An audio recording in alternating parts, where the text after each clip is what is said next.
Hey guys, I'm doing well today. So in today's video, I'll be giving my reaction towards the Crusaders beating the Hurricanes within round 2 of Super Rugby Aotearoa.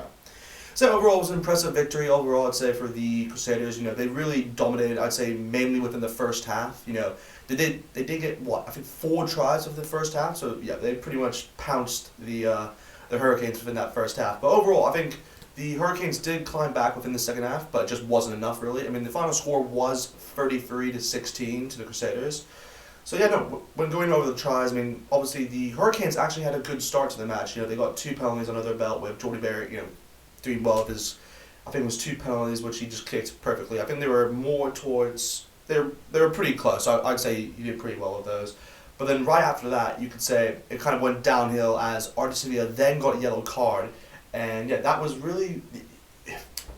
You could argue that it actually should have been a penalty try without the yellow card, but I can see why the ref actually gave a penalty card because yellow card because more or less what happened was that they pretty much collapsed them all and it was more or less Aotearoa's fault. So I understand why he was sin binned, but right after that, I mean, that's when it went all downhill really. And then the first try was really given to Cody Taylor, and what Cody Taylor was very smart in doing is that he actually he pretty much had a quick tap and just literally ran through everyone and just scored a try on the line. It was pretty impressive actually because no one was actually aware of if they were going to take a scrub or a line out. So yeah, fair play to him. That was a good moment for him within this game. And then yeah, I think literally 5 minutes after that, Crusaders then got their second try within the match.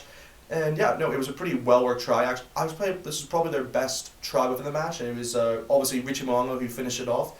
But it was actually Cody Taylor who again made the line break within the defense, and yeah, he just got a clean breakthrough. He ran past. He then passed it to Mitch Drummond, who Mitch Drummond quickly found Richie Mo'unga, and then yeah, he just ran past through and just scored another try. But it did get checked by TMO for a forward pass, and that was actually one of the captain referrals that was the captain referral that the Hurricanes used, but unfortunately it wasn't really clear and obvious that it went forward. I mean, on the angle, personally for me, it did actually look a bit forward, but at the end of the day, there was so much uncertainty that they gave it to the Crusaders at the end of the day. So that meant that the Hurricanes did lose their captain's referral for the rest of the match.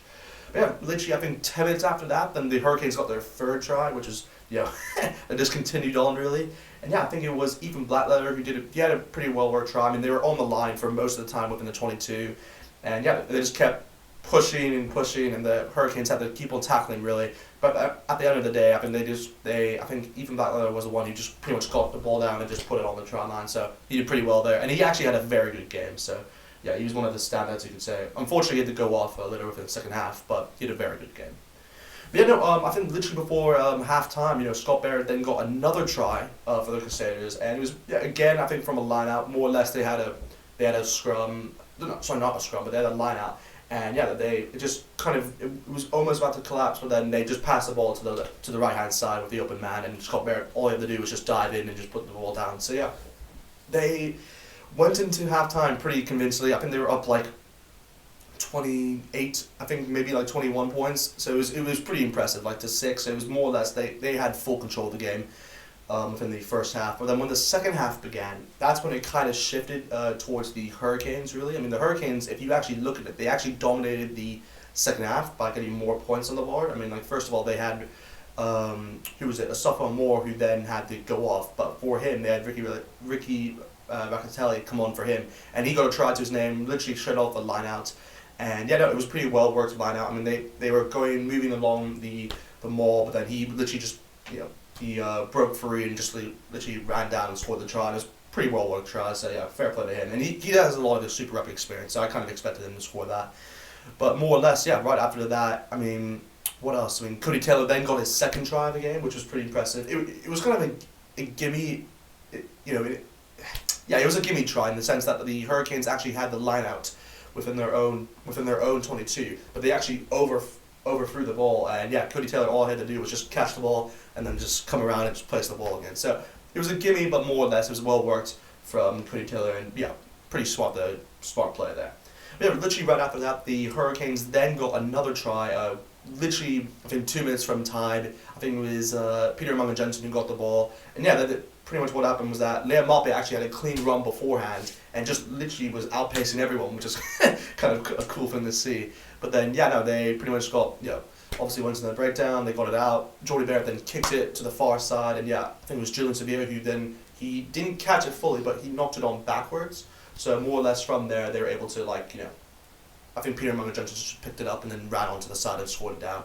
But yeah, overall, it was a pretty well worked. I think the game overall was pretty good to watch. I mean, from a neutral, and personally for me, I'm a neutral from both teams, but like it was pretty good game to watch actually. I think a lot of the tries were actually pretty good. I'll probably say my man of the match from the game was probably Scott Barrett. I thought that he did very well within the game overall. I mean, I think the lineouts really for the Crusaders were spot on throughout the whole game, and he got a try to his name as well. So, yeah, I think Scott Barrett was probably my man of the match for the game. But yeah, this puts both teams in different positions really, with the Crusaders now winning 2 games in a row, so that's pretty good for them, and they're sitting on 9 points, I believe, on top of the table at the moment. And then with the Hurricanes now losing 2 games in a row, which is unfortunate, but they do have a bye next week, so they're able to like rest and everything. So I think that's probably the best time to rest, because then they can rethink what they're doing, and then probably go into the next the week after and see what they're going to do then. But yeah, anyway, just thought I'd give you guys my reaction. Just want to say thank you for the response from the last video. It's great to see. And yeah, just literally comment below if you have any, if you're happy, just tell me who you guys think will win. Do you think the Crusaders will win the whole competition, or do you think the Hurricanes might have a chance? Well, maybe the Blues. I mean, I'm a Blues fan, but we'll have to wait and see. But anyway, just comment below, and like, comment, subscribe, and I'll see you guys next time.